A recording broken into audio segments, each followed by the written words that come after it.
নমস্কার। শ্রী শ্রী ওলাইচণ্ডী কৃষ্ণকালী মন্দিরের সকল ভক্তকে প্রণাম। আর কদিন পরই মায়ের পুজো, তাই মায়ের ব্লাউজগুলো সব নামিয়েছি। নতুন শাড়ির নতুন ব্লাউজ বানাবো বলে দোকানে একটা দিতে হবে, ওরা দেখে এরকম আবার বানিয়ে দেবে। আর এই যে মেমারি থেকে গুসকরা থেকে কতগুলো ভক্ত এসেছিলো আজকে মায়ের পুজোর জন্য, ওরা একটা শাড়ি দিয়ে গেছে। এই শাড়িটা ভারী সুন্দর দেখতে, বলেছে মাঘী পূর্ণিমার সময় পরাতে। তো মাঘী পূর্ণিমার দিন পরাবো না, আমি বেনারস গিয়েছিলাম যখন বেড়াতে, মায়ের জন্য একটা বেনারস থেকে বেনারসি নিয়ে এসেছি, ওটাই পরাবো। তারপর এটা একদিন পরিয়ে ফেসবুকে ভিডিও দেবো, উনি দেখতে পারবেন। একটা চাদর দিয়েছে। আর এই যে মেমারি থেকে বন্দনা দিয়ে আসে, বন্দনা যশ, ও লালপরি শাড়িটার সুন্দর একটা মাকে দিয়েছে, এটা একদিন সাজাবো। আর একটা শাল দিয়েছে, এই শালটাও মাকে পরিয়ে দেওয়া হবে। তারপর এগুলো ঘরের কিছু আমার টুকটাক কাজকর্ম আছে। কালকে কাপড়গুলো কেচে রেখে দিয়েছিলাম, রোদও হয়েছিল, আবার ফ্যান চালিয়ে রেখেছিলাম, সব শুকিয়ে গেছে। এগুলো আমার পরার কাপড়, এগুলো এখন সব ভাঁজ করে নিচ্ছি। মন্দিরের কাপড়গুলো আমি নিজেই করি, ঘরের কাপড়গুলো আমার বামনি আছে, সব গুছিয়ে টুছিয়ে রাখে। তো এগুলো এখন সব গোছগাছ করে নিচ্ছি। মায়ের ঘরের ভেতরে একটা স্ট্যান্ড করা আছে স্টিলের, আমি একটা কিছুর ওপর উঠে ওগুলোতে কাপড়গুলো সব রেখে দিই। আমার একটু গুছিয়ে রাখতে ভালো লাগে, যখন পরি একটা একটা করে ওখান থেকে নামাই, তারপর সব পরি। এ দেখুন কেমন গুছিয়েছি, আপনাদের মতো হয়েছে কিনা জানি না। আমার মতো একটু পরিপাটি করে রাখি, এটা আমার খুব স্বপ্নের জায়গা, খুব ভালোবাসার জায়গা আমার মন্দিরটা। সারাদিন এখানেই থাকি, সকালও হয় এখানে, রাতও হয় এখানে। তারপরে এই যে ফল মিষ্টিগুলো সব এখন গোছ করে নিচ্ছি। 2-4টে যা ফল ছিল, কালকে মঙ্গলবার আছে, ফলগুলো সব গোছ করে রেখে দিলাম। লেবুগুলো তলায় পড়ে গেলে চাপে নষ্ট হয়ে যায়, ওই জন্য এরকম গুছিয়ে রাখলে পারে খারাপ হয় না। আর এই যে কাপড়গুলো যেগুলো দিয়েছিল মায়ের আলমারিতে আবার সব তুলে রেখে দেবো। মায়ের ঘরের ভেতরে এই যে একটা আলমারি আছে, এটা কাঠের আলমারি, এর ওপর তুলে রেখে দিচ্ছি। কাপড়গুলো যখন পরাবো এখান থেকে বের করে নেবো, দিয়ে সব পরাবো, যার জন্য কিছুটা প্যাকেট সমেত যেমন ছিল তেমন সব রেখে দিচ্ছি। আমার ওদিকে আলমারি গোছানোর কাজ হয়ে গেছে। ফুলের প্যাকেটগুলো এখানে গজালে রেখে দিলাম, কালকে সকালে যখন বাবা পাইকপাড়া ফুল আনতে যাবে ওখান থেকে প্লাস্টিকগুলো নিয়ে যাবে। আর 2টো গাঁদার মালা ছিল, রাধানীর মদন গোপাল দুজনকে 2টো পরিয়ে নিচ্ছি। ওদের মাকে তো জবার মালা দেয়, ওনাদের জন্য তো আর মালা আসে না, ওই গাঁদার মালা টালা থাকলে তখন সাজিয়ে নিই। এগুলো যা মাকে পরানো ছিল, সন্ধ্যা হয়ে আসছে, এখন ফুলগুলো সব পরিষ্কার করে নিচ্ছি।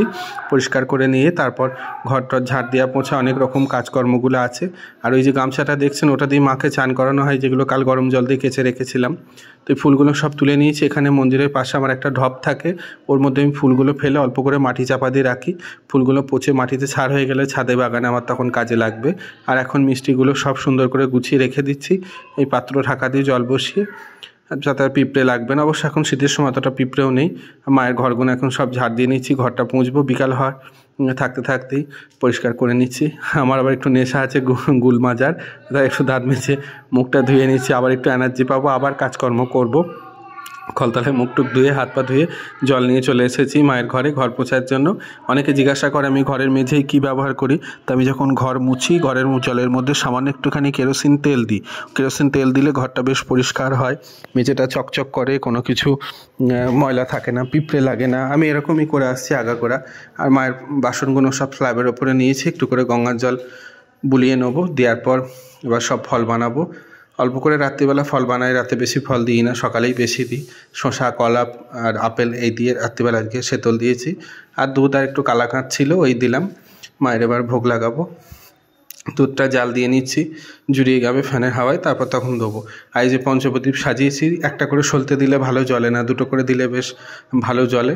দুধটা এখন গরম হয়ে গেছে, এবার সব বাটিতে বাটিতে ঢেলে নেবো। ঠান্ডা হতেও কিছুক্ষণ সময় লাগবে, তারপর আবার আরতি দিতে যাব। অনেকক্ষণ দুধ জুড়িয়ে যাওয়ার পর এই যে মায়ের ঘরে ভোগের ঘর থেকে নিয়ে যাচ্ছি, নিয়ে গিয়ে মায়ের বাটাগুলো সব ঘরে সাজিয়ে নেবো।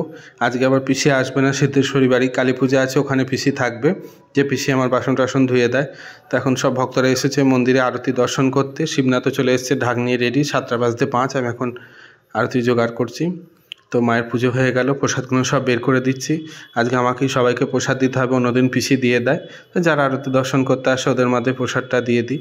অল্প সময়ের মধ্যে দেখানো, তো জানি না কতটা ভালো করে উপস্থাপন করতে পারলাম। ভিডিওটি ভালো লাগলে একটু কমেন্টে জানাবেন, আর আমার যে ভুল ত্রুটিগুলো আছে আপনারা একটু কমেন্টে ধরিয়ে দেবেন। এখন গোপালকে শয়ান দেবো। গোপালের সোয়েটার, চুল, গলার মালা, বাঁশি সব খুলে নিলাম। সোয়েটার চাদর খুলে দিয়ে একটা গোপালের ছোট লেপ আছে, ওই লেপটা ঢাকা দিয়ে গোপালকে এবার শয়ান দিয়ে তারপর একটু চা খেতে যাব। ঠান্ডাটাও বেশ অনেকটাই পড়েছে, শীত শীত লাগছে ঘরের মেঝেই। মায়ের ঘরের মেঝেটা প্রচণ্ড ঠান্ডা, এখানে তার অন্য কিছু নিয়ে সম্ভব নয়। তবে কার্পেট ফার্পেট পাতলে হয়, কিন্তু দেখতে খারাপ লাগে বলে আমি আর পাতি না। আমি এইভাবেই করে আসছি, এরকমভাবেই কাল কাটিয়ে দেবো। গোপালকে শয়ান দিয়ে এখন মশারি টাঙিয়ে দিলাম। গোপাল এবার ঘুমাক, আমি এবার আমার কাজে যাই, তারপর মায়ের মন্দির বন্ধ করব। যাই হোক, আজকের মতো এতটুকুই। সবাই ভালো থাকুন, শুভরাত্রি।